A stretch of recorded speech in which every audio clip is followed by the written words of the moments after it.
ఏం చెప్పానమ్మా? ప్రభు బలలో అర్హత కలిగిన వాళ్ళే కూర్చోండి, అర్హత లేకపోతే కూర్చోబాకండి. పశ్చాత్తాపడి తీర్మానం చేసుకుంటే ఇక మీట ఆ పనులు చేయకుండా జాగ్రత్త పడండి అని చెప్పాను కదమ్మా. మరి అర్హత లేకుండా దీంట్లో పాలు పొందితే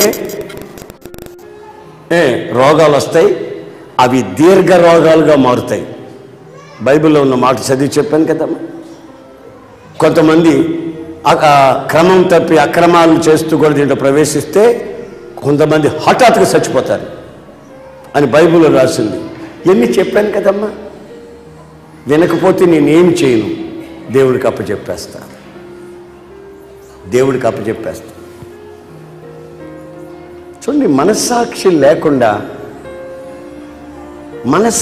లేకుండా సచ్చిన మనస్సాక్షి, కుళ్ళిన మనస్సాక్షితో కొంతమంది ప్రవర్తించే ఆ ప్రవర్తన పరిశుద్ధాత్ముడు గుర్తించి ఈ రోజున ఈ హెచ్చరికను మీకు ఇస్తున్నాడు.